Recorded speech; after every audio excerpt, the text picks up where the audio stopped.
রাজ্যের ঘটে যাওয়া একাধিক ইস্যু নিয়ে পশ্চিমবঙ্গ প্রদেশ কংগ্রেস সভাপতি অধীর রঞ্জন চৌধুরী সাংবাদিকদের মুখোমুখি হন। তিনি বলেন, বাংলায় যা ঘটেছে সেই ঘটনা যাতে বাংলায় দ্বিতীয়বার না ঘটে তার জন্য যা যা করার তা করতে হবে। তদন্ত হোক। এই ঘটনা, যে ঘটনা ঘটেছে সেই ঘটনার তো নিন্দা করা ভাষা নেই।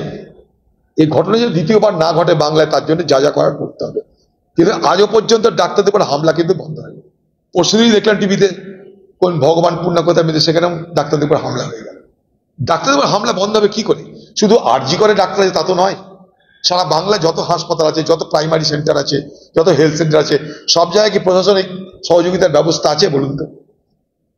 আমি কটা 5 স্টার হাসপাতালে আমি পুলিশ মোতায়েন করলাম, সিআইএসএ দিলাম, বাকি সারা বাংলার বাকি হাসপাতালগুলোতে সেখানকার ডাক্তারদেরকে রক্ষা করবে কি? তাদের বিরুদ্ধে ধমক চমক সবই হচ্ছে। এখনই তৃণমূলের নেতারা ধমকাতে আরম্ভ করে দিয়েছে। ধমক তো শুরু হয়ে গেছে। আন্দোলনকে নিয়ে কদর্য ভাষায় এটা ডিস্কো ড্যান্স হচ্ছে, মজা মজা হচ্ছে, পিকনিক হচ্ছে, কত রকমের কথা। তৃণমূলের এই সমস্ত নেতারা যারা মুখ্যমন্ত্রীর কালকের আলোচনার সঙ্গে সঙ্গে আক্রমণে নেমে পড়েছে, সেটাও কিন্তু একটা পরিকল্পনা।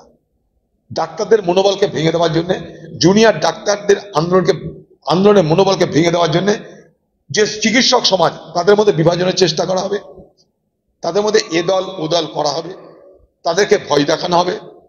সবাই তো আন্দোলন সারা জীবন চালিয়ে যেতে পারে না, আমরা জানি। তাদের যে ঐক্য, সেই ঐক্য ভাঙলে কিন্তু সবারই বিপদ, এটা যেন তারা মনে রাখে। আর সেই ঐক্য ভাঙানোর জন্য ভয় ভীতি সব করা হবে, সাম দাম দান ভেদ সব করা হবে, বিভাজন প্রলোভন ভয় সব দেখানো হবে। সেই ভয় দেখানোর রাজনীতি শুরু করে দিয়েছে। এমএলএ বলছে, মন্ত্রী বলছে, চমকানো শুরু হয়ে গেছে, টিটকারি কাটা শুরু হয়ে গেছে। বাংলার মুখ্যমন্ত্রী একবার মানা করেছেন কাউকে? হ্যাঁ, বাংলার মুখ্যমন্ত্রী ওকে নিন্দা করেছেন? আপনি বলছেন আপনি ছাড়া এই বিষয়ে কেউ কিছু বলবে না। আপনার কথা মানছেন আপনার দলের নেতারা, আপনার দলের এমএলএরা, তারা তো বলেই চলেছে। প্রদেশ কংগ্রেস সভাপতি অধীর রঞ্জন চৌধুরী আরো বলেন, প্রকৃত তদন্তের স্বার্থে মুখ্যমন্ত্রী এবং পুলিশের তরফে আরো সহযোগিতা করার দরকার ছিল। তিনি ঠিক কি বললেন শুনে নেওয়া যাক। সবাই জানছিল কাদের ত্রুটিতে, কাদের উদাসীনতায় এত বড় ঘটনা ঘটলেও তা তদন্ত হচ্ছে না, সবাই জানে। পশ্চিমবঙ্গের মুখ্যমন্ত্রী প্রথম দিনই বাংলার মানুষকে মিথ্যা প্রবাদ দিয়েছিলেন যে 7 দিনের মধ্যে সব আসামি অপরাধী ধরা পড়ে যাবে, যদি না পারি তখন সিবিআই কে দেবেন। এবার সিবিআই কে দেওয়ার পর সিবিআই ধরে নিক, সিবিআই বিচার করুক, সিবিআই ফাঁসি দিক, আমাদের কোনো দায়িত্ব নেই। কিন্তু এই নাছোড় এবং এই দীর্ঘস্থায়ী আন্দোলন বাংলার মুখ্যমন্ত্রীকে কাহিল করে দিয়েছে, দুর্বল করে দিয়েছে, আন্নাত করে দিয়েছে। তাই তার ইচ্ছা না থাকলেও আন্দোলনের চাপে তাকে কিছু কিছু ক্ষেত্রে মানতে হচ্ছে। কিন্তু প্রকৃত তদন্তের স্বার্থে মুখ্যমন্ত্রীর তরফ থেকে আরো সহযোগিতা দরকার, পুলিশের তরফ থেকে আরো সহযোগিতা দরকার। একটা দুটো পদ সরানো মানেই সব তদন্ত শেষ হয়ে গেল তা নয়। গোটা ব্যবস্থার মধ্যে যে ঘুম ধরে আছে, গোটা ব্যবস্থার মধ্যে যে দুর্নীতির বাসা বেঁধেছে, সেখান থেকে স্বাস্থ্য দপ্তরকে রক্ষা করবে কি? আমার মনে হয় যেহেতু স্বাস্থ্য দপ্তর বাংলার মুখ্যমন্ত্রী মমতা ব্যানার্জি, তাই তদন্ত চলাকালীন স্বাস্থ্য দপ্তরের মন্ত্রী হিসাবে তার জায়গা অন্য কাউকে স্থলাভিষিক্ত করা হোক।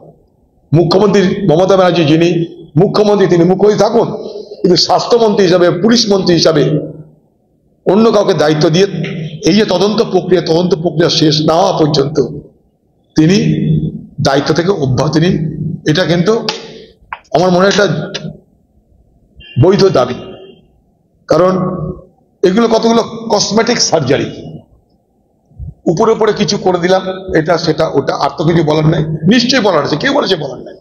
তদন্ত কেন ধামাচাপা পড়ে গেল? এত বড় অপরাধের কিনারা কেন হচ্ছে না? তার দায়িত্ব মুখ্যমন্ত্রী আপনি এড়িয়ে যেতে পারেন না। তার জবাব কৈফিয়ত মুখ্যমন্ত্রী এড়িয়ে যেতে পারেন না। আপনার রাজ্যে হয়েছে, আপনার স্বাস্থ্য দপ্তরের হাসপাতালে হয়েছে, আপনি সবকিছু এড়িয়ে যেতে পারেন না। অতএব কসমেটিক সার্জারি যেটা হচ্ছে, একটু এদিক ওদিক করে চেহারাটাকে পরিবর্তন করার চেষ্টা যেটা হচ্ছে। আর আজকে তো সবাই জানি আমরা, সুপ্রিম কোর্টের কাছে মুখ রক্ষা করার দায়িত্ব ছিল বাংলার মুখ্যমন্ত্রী। সুপ্রিম কোর্টের কাছে মুখ রক্ষা করতে গেলে তাকে এই মিটিং করতেই হতো, নাহলে তিনি কদিন আগে ধমকার সুরে বললেন যে আমি আর আলোচনা করবো না, যে আলোচনা অফিসাররা করবে। আজকে তাকে তার পদ বদল করতে হলো। আন্দোলনকারীদের তো ধন্যবাদ জানাবো যে তাদের চাপে, তাদের দৃঢ়তা এবং বাংলার মানুষের সেই আন্দোলনের প্রতি সমর্থন আজকে বাংলার মুখ্যমন্ত্রীকে বাধ্য করলো। জীবনে প্রথম বাংলার মুখ্যমন্ত্রী মমতা ব্যানার্জি কোথাও মাথা নিচু করে মানুষের দাবি শুনলেন এবং সেই দাবি পালন করতে বাধ্য হলেন। কিন্তু এটা আবার বলছি, এটা কিন্তু শেষ কথা নয়।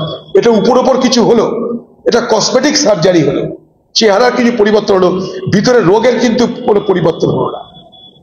ভিতরে রোগ কি সেটা কিন্তু নিরাময় করা দরকার। অতএব উপর চালাকি করলে কিন্তু হবে না। Bureau report, ND Bangla news. সবার আগে সব খবর এবং সঠিক খবর পেতে ফেসবুক পেজটি ফলো করুন এবং ইউটিউব চ্যানেলটি সাবস্ক্রাইব করে রাখুন, আর শেয়ার করতে ভুলবেন না।